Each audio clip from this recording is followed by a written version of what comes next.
మనతో senior journalist Axar Sachin గారు phone ద్వారా అందుబాటులో ఉన్నారు. ఆయనతో మాట్లాడుతాం. అక్షర్ సచిన్ గారు, గుడ్ ఆఫ్టర్నూన్ అండి. Sir good afternoon sir. మీకు ప్యానల్లో ఉన్న పెద్దలందరూ కూడా నమస్కారం సార్.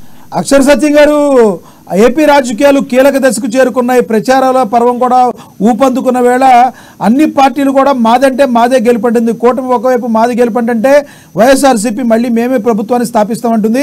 దానిలో భాగంగానే ఈరోజు మేనిఫెస్టోని కూడా రిలీజ్ చేశారు. మరి ఈ మేనిఫెస్టోని ఎలా చూడాలంటారు చెప్పండి, వైసీపీ మేనిఫెస్టో?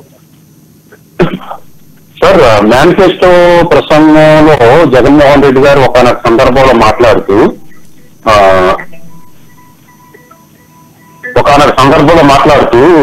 ఏమన్నారంటే, రాజస్థాన్ లో 758 పెన్షన్, ఉత్తరప్రదేశ్ లోనేమో 800 ఎంతో ఉంది, మన ఆంధ్రప్రదేశ్ లోనే సుమారు 3,000 4,000 ఇస్తున్నాము. అంటే జగన్ అన్నకి మనసు ఉంది కాబట్టి 5,000 ఇస్తున్నాం అంటున్నారు. నేనంటాను, రాజస్థాన్, ఉత్తరప్రదేశ్, బీహార్ మధ్యప్రదేశ్, మిగిలిన దేశంలో ఉన్న రాష్ట్రాలన్నీ 1000-1500 అంటే సంక్షేమానికి తక్కువ సమప్రాధాన్యత ఇచ్చి అభివృద్ధి ఎక్కువ ప్రాధాన్యత ఇస్తున్నాయి కాబట్టి ఆ రాష్ట్రాలు అభివృద్ధి చెందుతున్నాయి. మన రాష్ట్రం ఏంటంటే, జగన్మోహన్ రెడ్డి గారికి మంచి మనసు కాదండి, అధికార దాహం. అది చంద్రబాబు నాయుడు గారు ఇస్తే చంద్రబాబు నాయుడు గారికి అధికారం దాహం ఉన్నట్టే, రాజశేఖర రెడ్డి గారికి కూడా అధికార దాహం ఉంటే సంక్షేమ పథకాలు ఇచ్చినట్టే. అభివృద్ధిని పక్కన పెట్టి సంక్షేమ పథకాలకు 4,000 5,000 అప్పులు తీసి తెచ్చుకుంటూ పోవడాన్ని పెద్ద మనసు అంటారు సార్. అధికార దాహం అంటారు. అధికార దాహం పెరిగిపోతుంది కాబట్టి పబ్లిక్ మనీని సంక్షేమ పథకాల ద్వారా సంక్షేమ పథకాలు ప్రజలకు పంప్ చేసి అధికారాన్ని కొనుక్కుంటున్నారు అనేదాన్ని నేను చెప్పినాను సార్. అయితే జగన్మోహన్ రెడ్డి గారి ప్రసంగం అంతా విన్నాను నేను. అది నాకు రెండే అంటే నా దృష్టిలో చెప్పినాను నేను, రెండే కనిపించింది సార్. ఒక పక్కన చంద్రబాబు నాయుడు గారు ఏమీ చేయలేదంటారు, రెండో పక్కన నేను చేసేసానంటారు.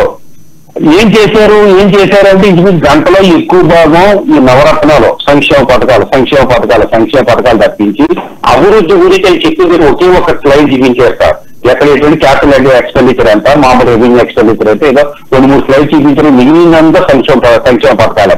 క్యాపిటల్ ఎక్స్పెండిచర్ కూడా ఎంత చెప్తున్నారు?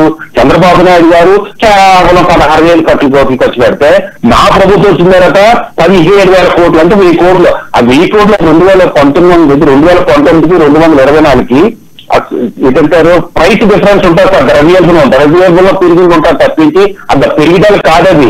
1000 కోట్లు నువ్వు సాధించి అయినా మీరు కేటాయింపులు చూపిస్తున్నారు, కానీ యాక్చువల్ గా ఖర్చు చేసింది అంటానని తెలిస్తే ఇద్దరి యొక్క నిజ స్వరూపం బయటపడుతుంది.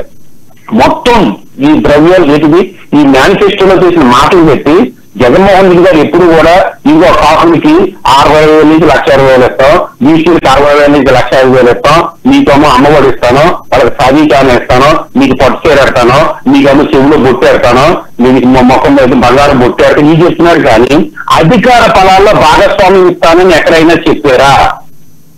ఏది ఒక పక్కన ఇప్పుడు తిరుపతి వేణుగోపాల్ గారు అన్న సామాజిక న్యాయం ఎక్కడ?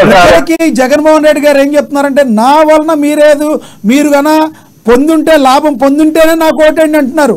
ప్రజలందరూ కూడా ఏం ఆలోచిస్తున్నారు? అవును, జగన్మోహన్ రెడ్డి గారి వలన మనకు డబ్బులు పడినాయి కదా, లాభం పొందామని ఆలోచిస్తున్నారు అనుకోవచ్చు కదా సార్. ఇప్పుడు లాభం అంటే ఏంటంటే, మా బంధువుల్లో కూడా ఒక కుటుంబం ఉంటుంది సార్. అదేంటంటే అందరి బంధువుల్లో ఒక కుటుంబం ఉంటుంటారు, లేదా ఒక యజమాని అనుకున్న బంధువులు అంటే ఫీల్ అవుతారు. యజమాని అనేవాడు సంపదను సృష్టించి ఆ పిల్లలతోటి తల్లితోటి భార్యతో అందరితో కష్టపడేటట్టు చేసి 1,10,000 సంపాదించుకుంటే అందులో ఒక 5,000 దాచి ఒక 5,000 ఖర్చు పెట్టుకుంటే ఒక రకమైన యజమాని ఉంటాడు. అలా ఒక ఇంట్లో కూర్చుని ఆస్తిని నమ్ముకుంటూ వచ్చి ఇది నీకు 1000 రూపాయలకి నీ చీర కొనుక్కొని, జాకెట్ కొనుక్కొని, నీ ప్యాంట్ కొనుక్కొని, బండి కొనుక్కొని ఎంజాయ్ చేసి యజమాని ఉంటారు. అప్పులు తెచ్చి ఎంజాయ్ చేసి అభివృద్ధి చేసేవాడు మంచోడా? 10,000 సంపాదించి 5,000 వెనకేసి 5,000 ఖర్చు పెట్టుకునేవాడు యజమాని మంచోడా సార్? జగన్మోహన్ రెడ్డి గారు రెండో కేటగిరీకి వస్తారు. దాని యజమాని ప్రజలు మనమంతా అనుకుంటే అది దౌర్భాగ్యమైన పరిస్థితి అవుతుంది, కానీ అభివృద్ధి చేస్తారు. ఓకే అక్షర్ సచిన్ గారు, మీతో మళ్ళీ మాట్లాడతాను. ఒక పాయింట్ చెప్పండి, కీలకమని చెప్పాలి. సామాజిక న్యాయం అనేది చెప్పాలి. సామాజిక న్యాయం ఇప్పుడు జగన్మోహన్ రెడ్డి గారు ఎమ్మెల్యే సీట్లలో డబ్బులు లేనోడికి ఎంతమంది ఇచ్చారు, ఎంపీ సీట్లలో డబ్బులు లేనోడికి ఎంతమంది ఇచ్చారు, కార్పొరేషన్ పదవులు డబ్బులు లేనోడికి ఎంతమంది ఇస్తున్నారు?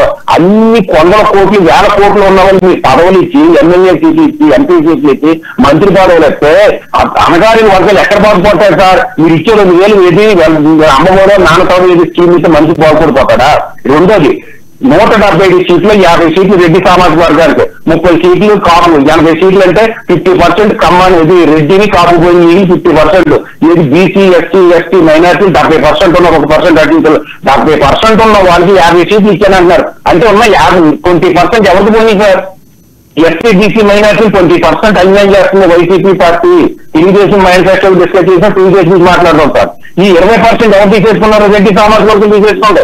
ఇంటి చేత ఇది సామాజిక న్యాయం ఎలా అవుతుంది? రేపొద్దు ఏమనాలి అంటే ఇదిగో ఇప్పుడు వరకు అంటే నేను chief minister Reddy, DGP Reddy, chief secretary Reddy, TTD chairman Reddy, finance minister Reddy.